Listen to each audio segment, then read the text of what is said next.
because in addition to being an intercultural trainer, I also do some interpreting for people suffering from PTSD, which is post-traumatic stress syndrome.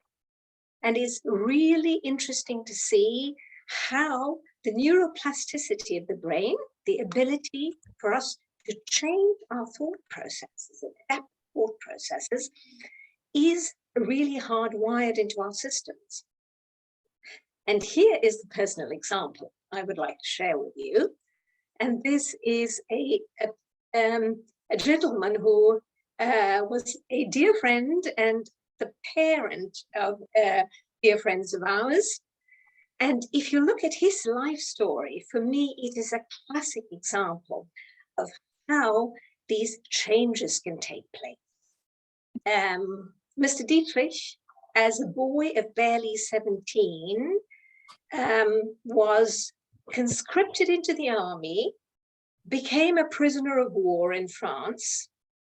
And when I met him many, many decades later, what really stood out was that he was a Francophile who spoke French fluently. He was passionately interested in that culture. He was a humanist, and he was really a passionate advocate for intercultural understanding, the brotherhood of mankind.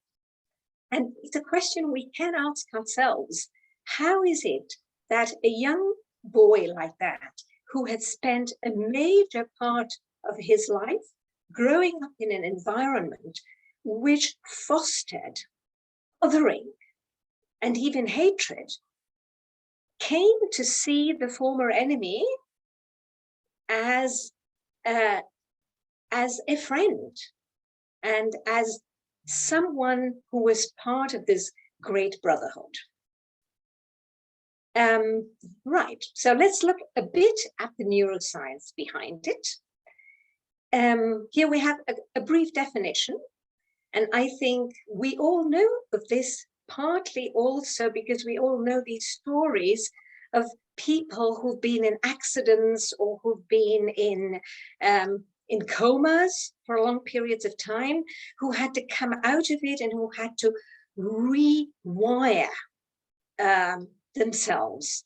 So a simple way of looking at the brain is that we sort of see it as a kind of circuit board, connected by wires. And this circuit board connected by wires are really the neural pathways, you know, which lead us from the neurons with the axons and all these other things.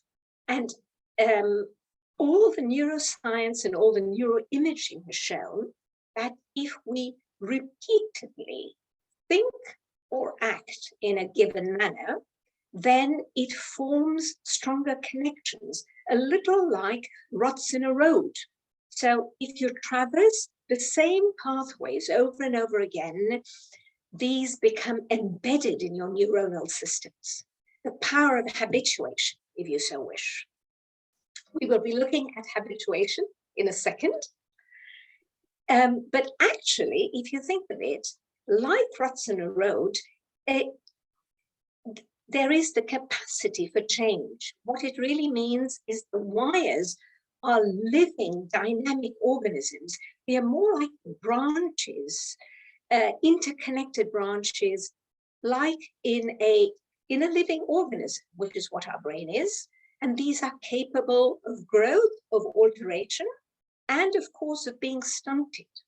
So through lack of use. And these things can be regenerated all our lives. Let's try this famous Stroop test, which some of you might have done before. So I would ask all of you to set your timers on your mobile phones, maybe, or keep an eye on the clock if you've got such a thing. And your task would be to go through that list on the right.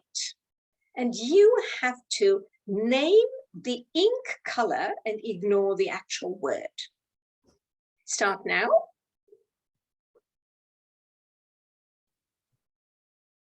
you should actually have been finished by now. By and large, studies show that regular human beings are finished in about 7 to 8 seconds with this exercise. So I can hear a murmur. Somebody is worrying about not having finished. No, okay, right. So we've done this. So we've got, you've named the ink color and ignored the word. So lion, you would say, instead of reading lion, you would say red, green, blue, red, red, green, and blue. And now the activity which follows, or the next list you will see, is a little bit different. Here, you have to, again, name the ink color and ignore the word. Have a look.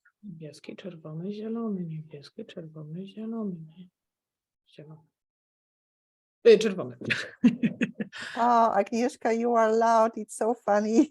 Oh, sorry, I did it for myself. It's right now the Polish version of the colors.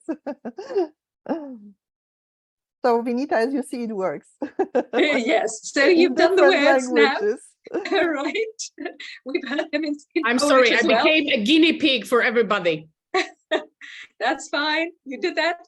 Are you through with the second one too, Agnieszka? So we can make sure. Did you compare the times you needed for both? Yes, okay. By and large, one can say quite confidently that most people take longer to do the right version and the left version. And though the Stroop test is really a psychoneurological test, it's been around for decades, and it's used to measure a number of functions. So, but we're using it right now just to show you the power of habit and to see that on the right-hand side, which probably took you longer, the list on the right, where you have the word red, however, printed in the color blue, it takes us a little longer for our brains to readjust. But if you did it 2 or 3 times, you would find that you're just as quick with column 2 as you were with column 1, which is for me a very everyday, but possibly even trivial, but not really trivial. It's just a small way to indicate how quickly our brains are able to rearrange themselves, to rethink our patterns. Right.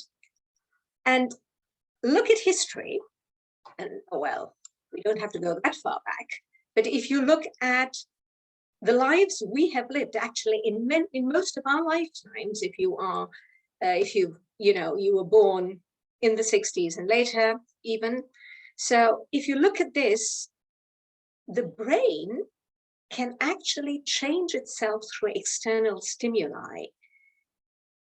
The mind influences the brain in the same way as the brain influences the mind. It is actually a miraculous organ. And if you look at public consciousness, look at the historical reframing that's been going on.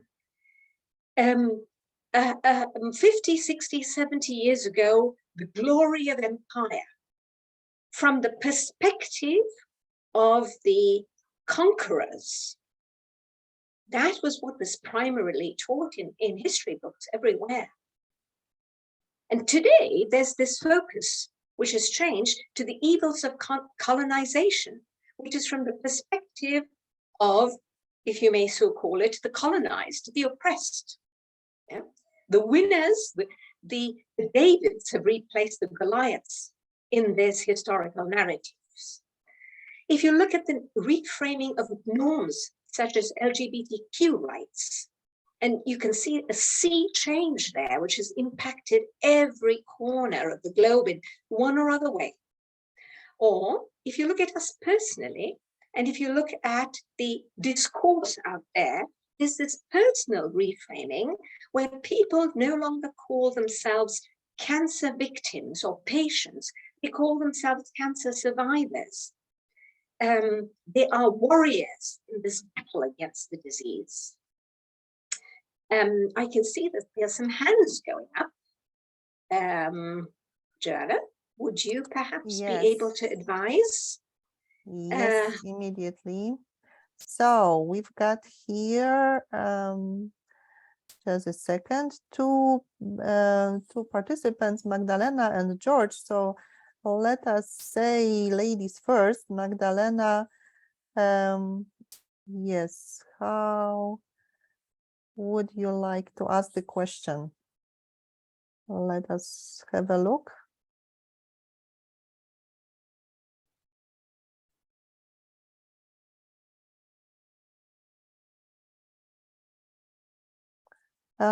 We've got a little challenge because me as a moderator, I'm not the host this time, and I cannot make it possible that you are the speaker as well.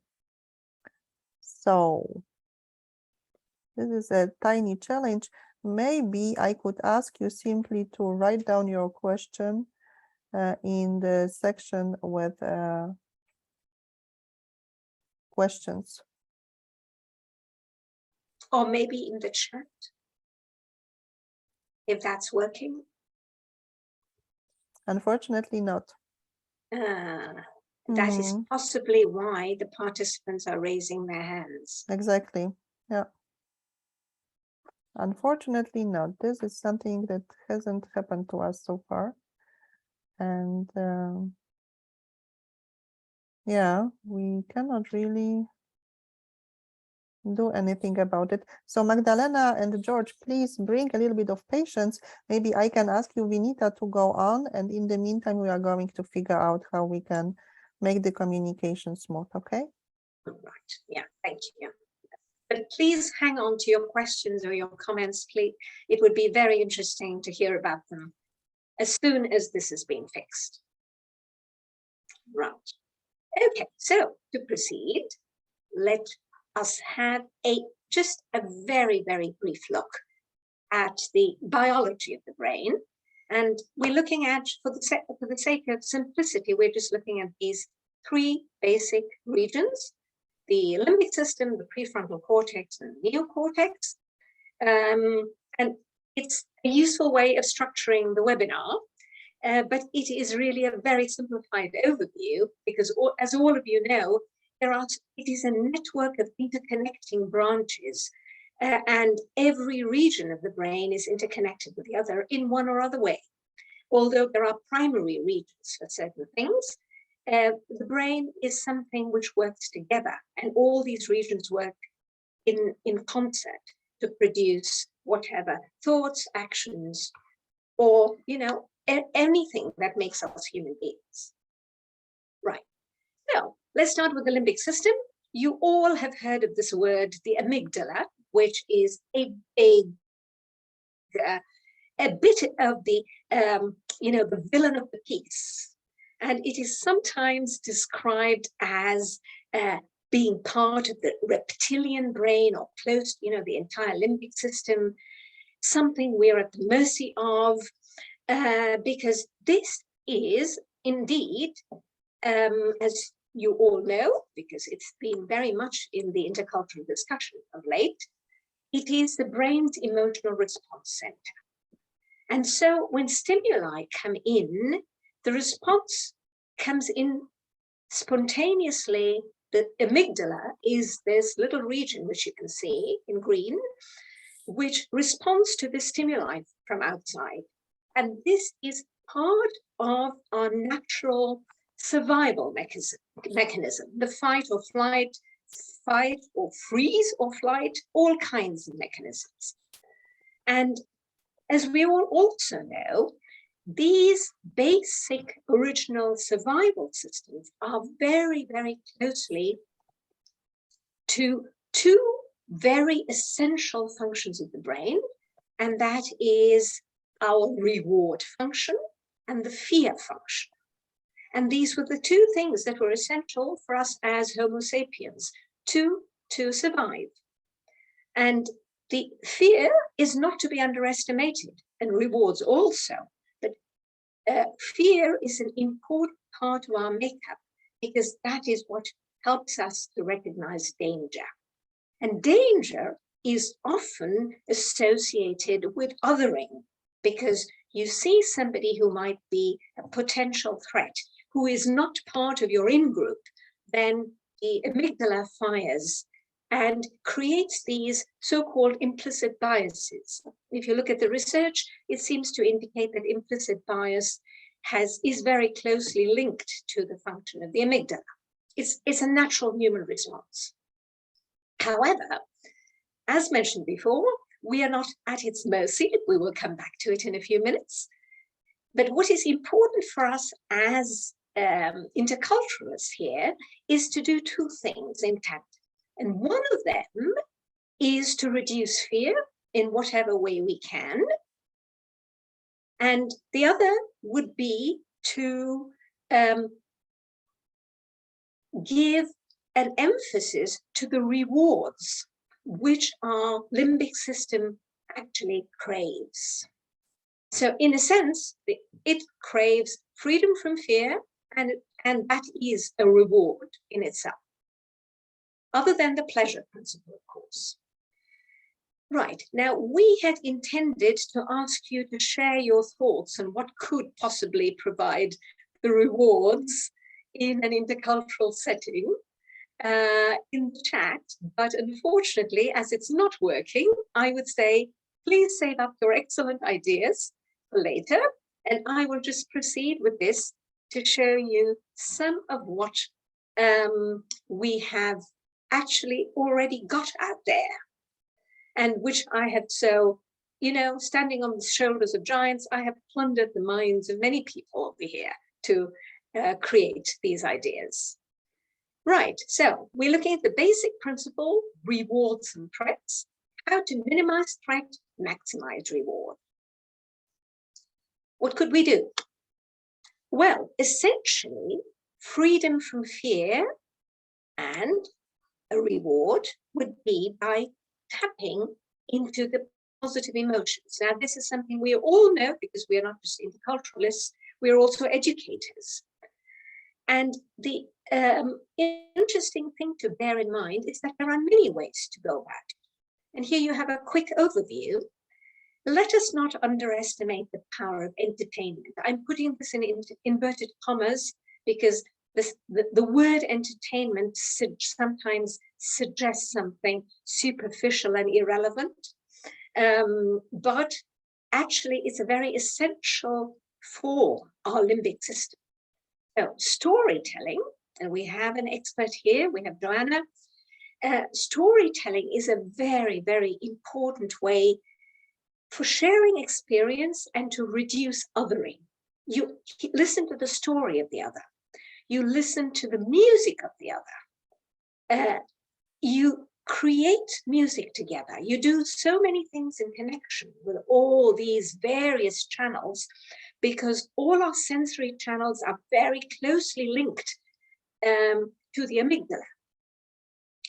And this includes the olfactory, so smells are a very, very powerful tool, which is much harder to channel in practice, but we know this from personal experience, where we share a meal or eat something and it takes you back immediately to your childhood.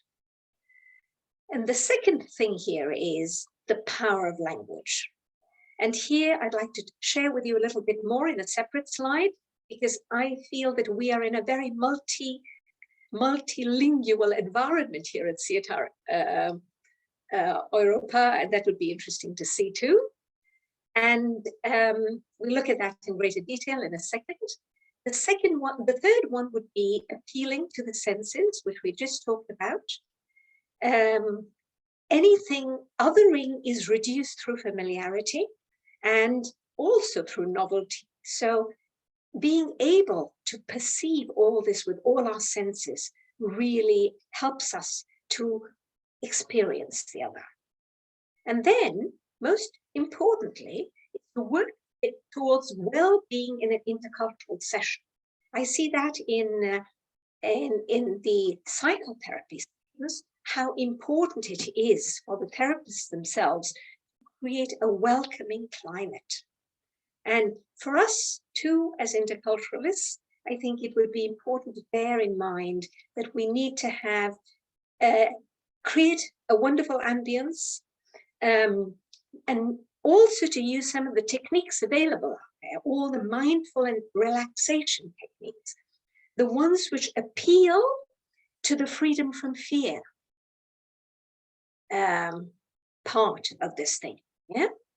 And oh, I forgot the second last one, which is actually an important part of freedom from fear, is to indicate the tangible and intangible rewards of diversity, for example, or in very practical organizational terms, if we are going to be working in a global team, it's not all fear. Over and above some fear, which is natural and understandable because the amygdala is programmed that way, there are rewards. Some of them could be monetary, because you're saving money, the company is saving by outsourcing it to a cheaper location. But it could also be monetary in the sense of practical, in the sense of you will gain more time for your interesting tasks if the routine tasks are outsourced. So don't see that as a threat to your job. Of course, the cultural and the human, personal rewards of working in a multicultural environment or working in unfamiliar settings is something that all of us know, but which many people only realize when they're actually in this setting. Right. Okay. Yeah. Now, we were talking about, the brain being able to change. There's so much wonderful neuroimaging out there. Look at this. Brain regions which are modified by musical practice. Yeah? You can actually see that happening in front of your very eyes. Yeah? And the impact of language.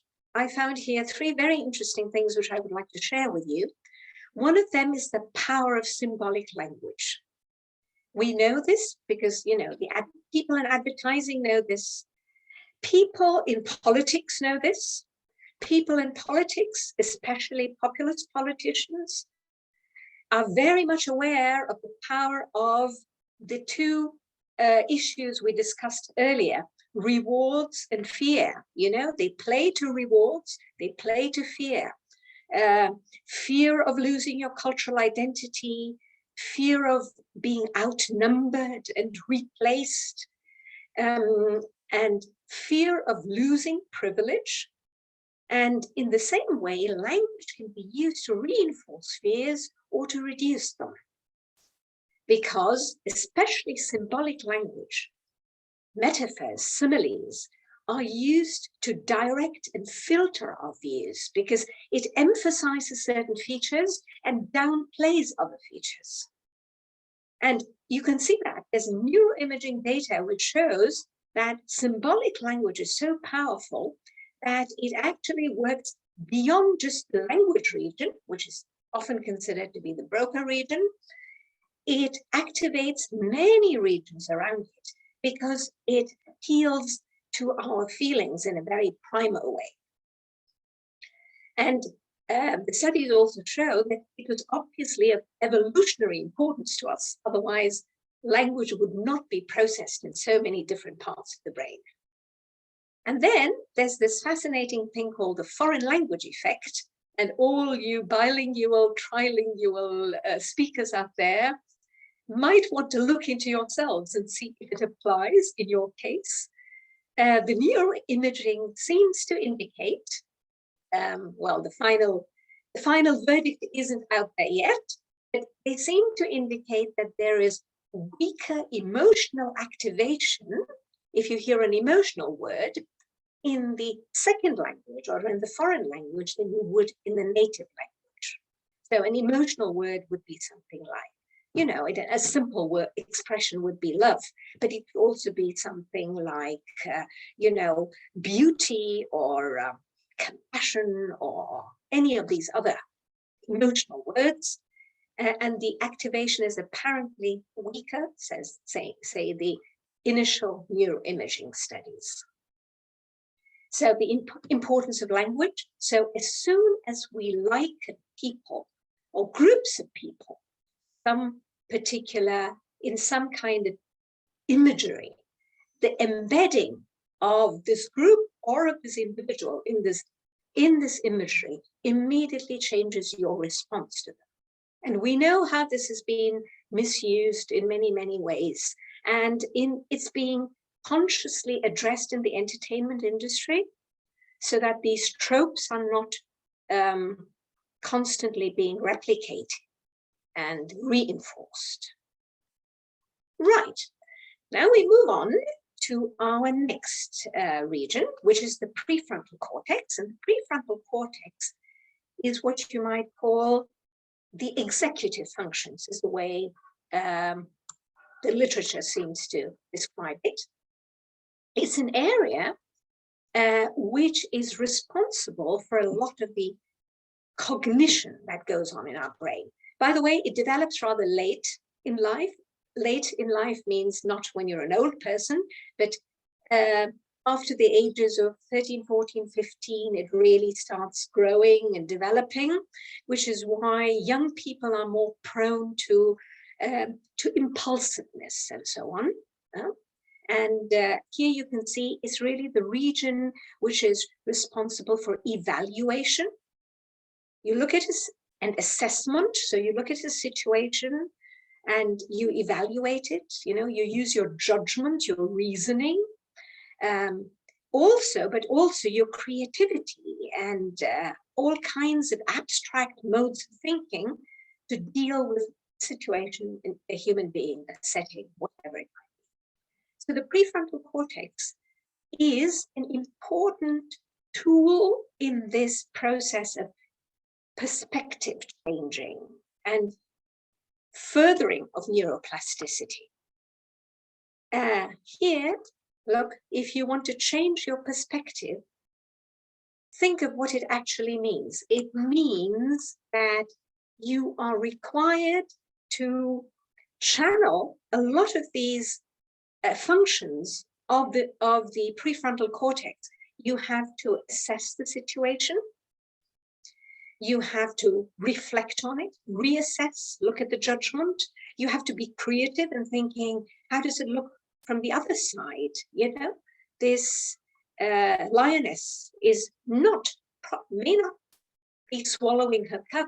You're looking at the rationality of it. Why and in what connection would a lioness actually consume her young? So there are all kinds of thoughts that are going on in your mind, which lead to this reassessment of perspectives. And that's why the prefrontal cortex is an important part, which we need to address as interculturalists in our practice. And how might we harness this function? Let's have a look at some of these ideas which are out there. And it would be really to frame the entire intercultural experience as a voyage of discovery, not only a discovery of the other.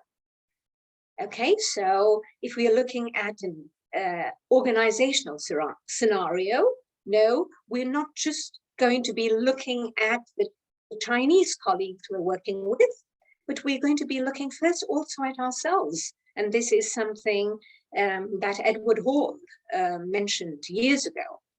So you also look at yourself in the process. And it's interesting to see there are also tools out there these days. You can monitor your own biases. Please feel, many of you might know this, but it might be interesting for you to just go out and look at there is a TikTok challenge called about measuring your privilege, which can be reformulated to suit your target group. Then there's the risk test, which is used in industry for Islamophobia. So the TikTok challenge is really for awareness of your own privilege, which is something that people often don't have, especially in a majority, if you belong to the majority of a population or believe you belong to the majority. Then there's the implicit association test, which is available online, and in various universities offer it on their websites. Have a look. It's always interesting to have a look. Then we must question and reveal prejudice through assumptions. And one of them I find is a very powerful one, especially here in the United States, which is a very diverse, with a very diverse population, is the supremacy of the visual. So you look at somebody, you look at their skin color, and then immediately you fall into these tropes. Now, I'm not saying that, you know, we're not blaming and shaming people for doing this, because in a sense it is natural, yeah? But what we are saying is, let's move on beyond this. We are not at the mercy of the amygdala. The amygdala is not a place of moderation, but we have been given, miraculously, other regions of the brain to counteract these instinctive responses. So the supremacy of the visual is something we really need to question, whether it is in real life or whether it is when we are watching a film or reading a book, yeah, where we're making these images in our minds. And of course, the supremacy of the visual often leads to this danger of the single story, as Chimamanda points it out. It is basically that we see a trope which is completely fixed, and then we're not able to have shades of gray over there.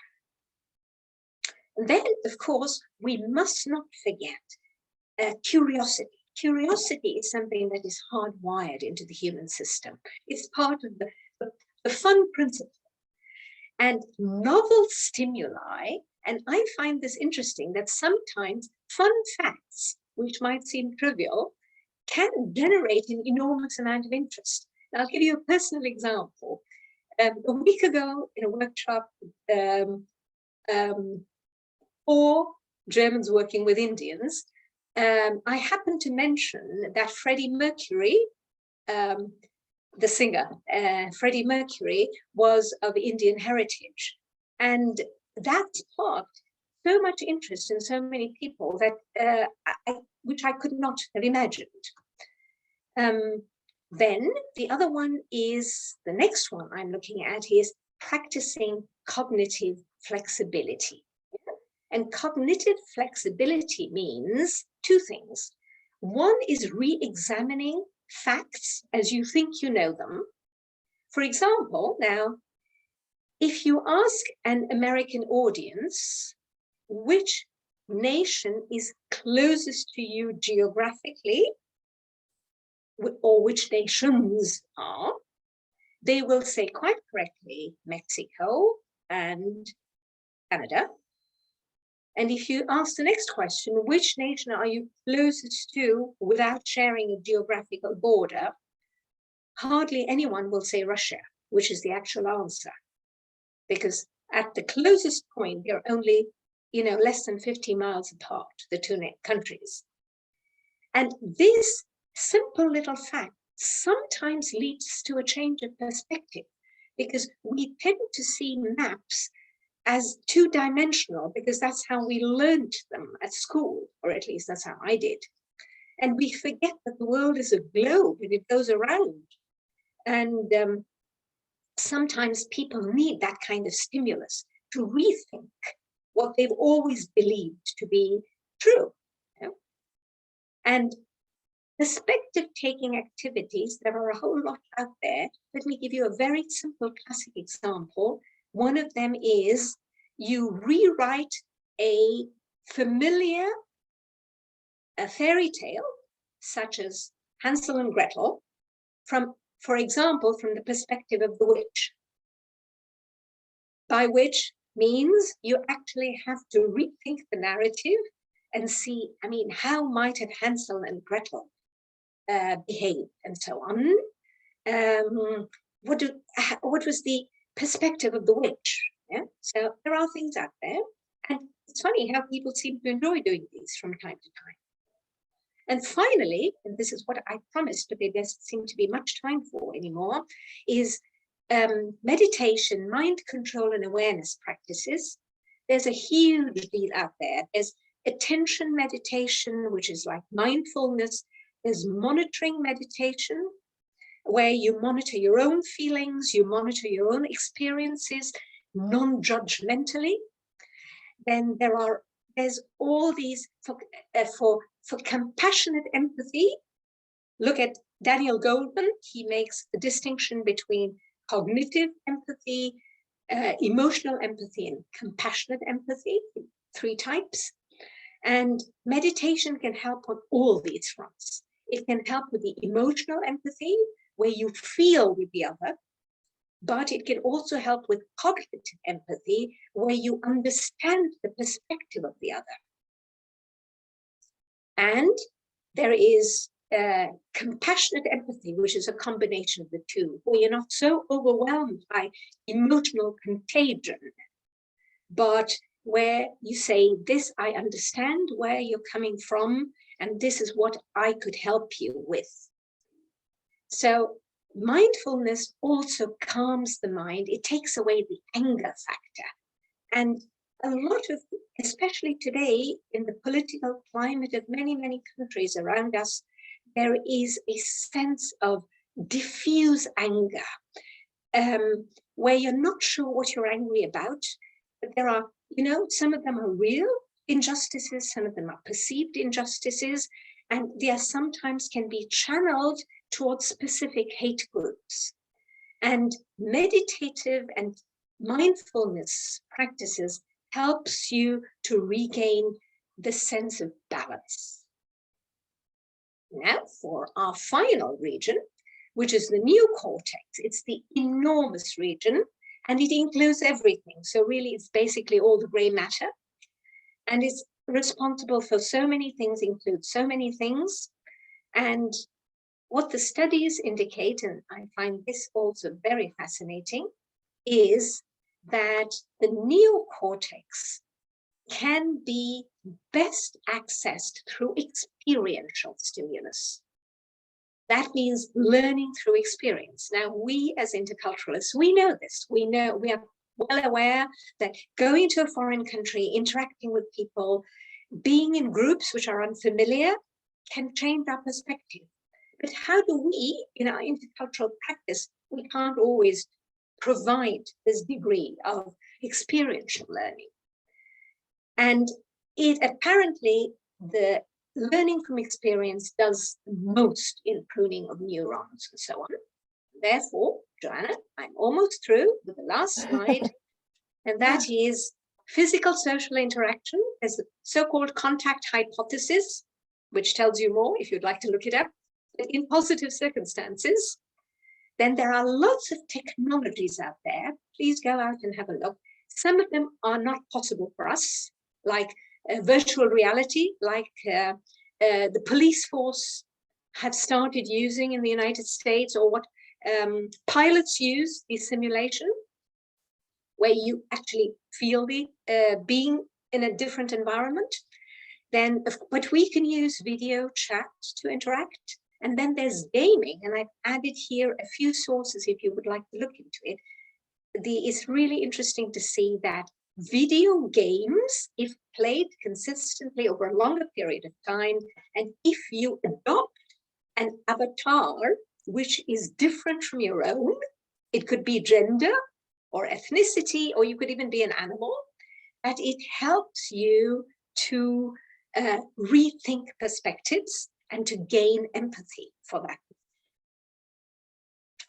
Right, so. Vinita is fascinating. Yes, thank you very much, Joanna. Now I'm a bit out of breath because there's so much out there, but I imagine that there are people who would want to share their thoughts and ideas. Exactly. Thank you so much. And yes, we are really happy to invite all the questions, of course. In the meantime, we have found a good, solution for it. Nevertheless, we would like to ask you, first of all, a question that is related to exactly this what Vinita has just emphasized, namely learning by doing. So what are your favorite activities from the experiential learning? And in order to do so, we would like to ask you to go to Mentimeter and to put in your browser or on your smartphone www.menti.com and to use the code 47182537. So the code is 47182537. You can see the website and the code on the top side of the screen right now. And this is exactly the same platform we are going to use afterwards for all your questions. So first of all, what are your favorite activities from the experiential learning? And here you can come up with different, best practices from your daily practice in the intercultural field. Will I be able to see that, Joanna, without, oh, here it is. Yes, Wonderful. yes, it will appear Yes. right now, one Thank after you. another. It takes a little bit of time because, of course, as you can imagine, people need a little bit of time to write down the ideas. It's not a word cloud, one word, but really the possibility to write down a little bit more. And we have already the first suggestions. Yes. You have emphasized storytelling. I was happy to hear that. Also story sharing, simulation game, exactly, but also perspective shift storytelling, reverse role play. exactly, That role is play. brilliant. Yeah, Yes, yeah, reverse yeah. role play. Mm-hmm. Again, personal stories and exchange, role play simulations, playing and creating games. Who has Yes. written it down? The color game, yeah. And there is also one suggestion here with Oh, and I've here's one used person who VR has used virtual reality for intercultural exactly training. for Now that the is brilliant. yeah, Maybe we can ask this person, whoever it is, to come in and give us a webinar on it. exactly. Exactly. Feel invited for Anno Domini 2023. We want to hear more how it works. And use a journal to be able to catch myself or to catch myself in a challenging situation. Fantastic. And of course, nothing beats physical social interaction. Definitely, definitely. Oh, Bafa, new version. Great. Thank you. Thank you very, very much. So Wonderful. it's really fascinating. I was so thrilled to hear, how you also emphasized this possibility with gamification and also having own avatars, how it enhances the perspective change and practices our skills. Absolutely. This is really fascinating. So thank you very, very much for all your suggestions. And let us move to your questions, because you have covered so much, Vinita. I was really fascinated to hear about the different parts of the brain, definitely. As you can imagine, also, the amygdala gets triggered when something doesn't work the way we intend to. So, yes, this is also something that is a part of our life, that as trainers, as coaches, as facilitators, we are prompted to improvise. Right, yes. Joanna, there's a lot of stuff on the amygdala out there, and all the new research, like the Queensland Brain Institute from Australia, shows you the amygdala is also capable of change. Yeah. So we can practice it like a muscle. Yes. We can really build new lives. Based on the neuroplasticity, definitely. So the question is, as you can imagine, when can we get the slides, or shall we get the slides? You're most welcome to. I will send it on to Joanna and the SIETAR team. Okay. And we can, Joanna, is that the way you usually, I'm not sure how you we know, can distribute handle it it to the, generally?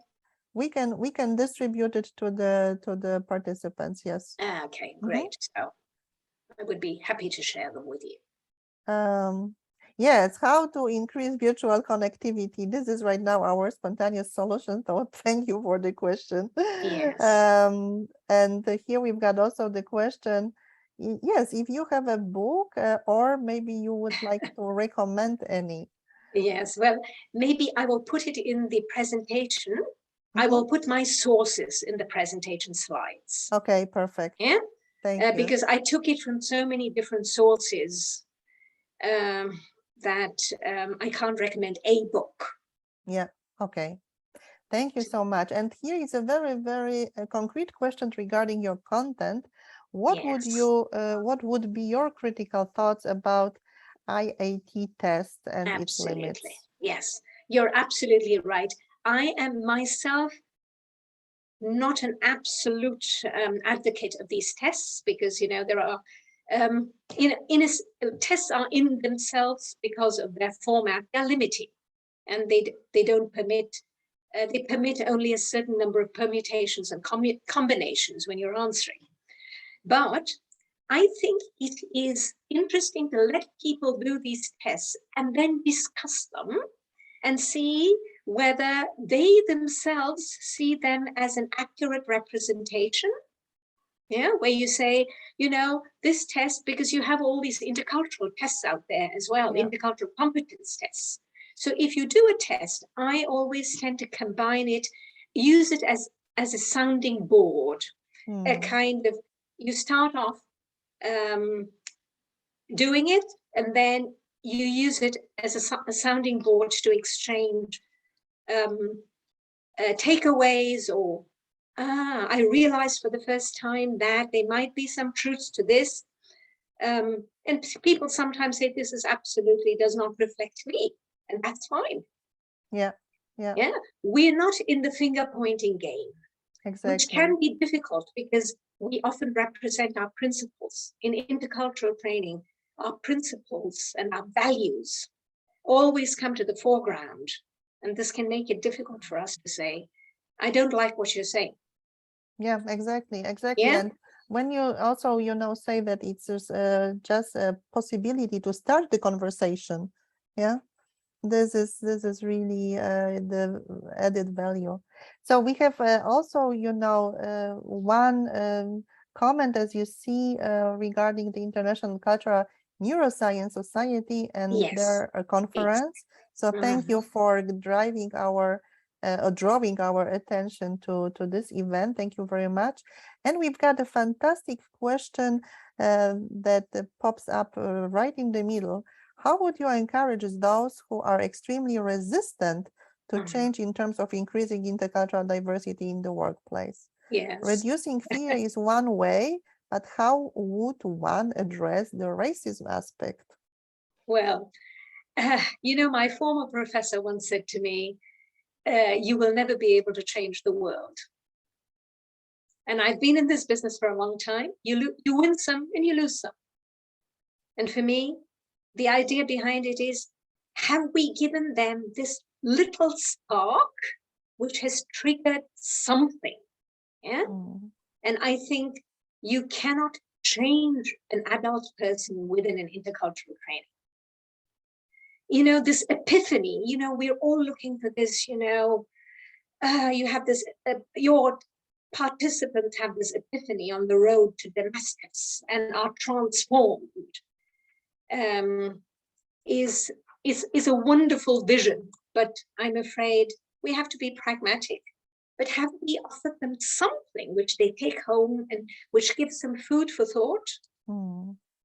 I think that's why we begin. It's the same as bringing up your children. Yeah, definitely. And at the very beginning, you have also emphasized that actually you bring lots of experience regarding also translating in the refugee centers, and also for the refugees. So lots of them, they actually deal with PTSD. So this is also something that we always need to keep in mind that people are in different states in their lives. Yeah, Exactly. and there are some processes that cannot be accelerated, even if it's just an impulse. At this stage, it can be enough. Yes, exactly. And it is sometimes, it's a slow acting catalyst. You know, you start the process and somewhere along the line, you know, they talk about fast learning and slow learning. Yeah. And it's the same. Yeah. Sometimes there's slow learning. So we don't know. So don't be too discouraged. Yeah. You don't know. Vinita, we have one more really fascinating question. Would you recommend building trainings that address all three parts of the brain, or rather to focus on one? Well, it's a brilliant question. And my Yeah. answer would always be yes. Our training should be built to address all these three regions of the brain. And because, you know, the brain, look at it, this miraculous thing is giving us a constellation of intelligences. It's placing at our disposal these intelligences, which can be then used in turn to transform it. Yeah, I mean, it's actually, if you think about it, a kind of a conundrum. Yeah, the mind offering you the tools to change itself, and we must really make use of this constellation out there. We are gifted with so many intelligences, and there are such a diversity of learners and people out there. So let's go about it in as varied a way as possible. Yeah, yeah. Thank you very, very much. We've got actually very last comment, actually not a question, that amygdala is just one part of the brain, and we should be able to bring all of the other parts, especially when we are affected by diffused anger. Yes. So thank you very much for all these inspirations, for your it was a pleasure. Fantastic presentation. As you see, people would love to, of course, stay in touch, also to have the contact on LinkedIn. And we are really thrilled to have hosted you today for you in the morning. And by the way, for you in the morning, we have also a couple of participants from the United States. So on behalf of SIETAR Europa, we would like to wish you a wonderful SIETAR USA conference in a couple of days in Omaha. Right. And thank you once again very, very cordially for your amazing presentation, fantastic insights for everybody here. We are thrilled that at least this way we were able to communicate with you, and I mean with the people here in the crowd, so to say, with the Mentimeter. And we are really looking forward to seeing you again for our upcoming meetings. So of course the cross-cultural coffee break, and also the next webinar next month.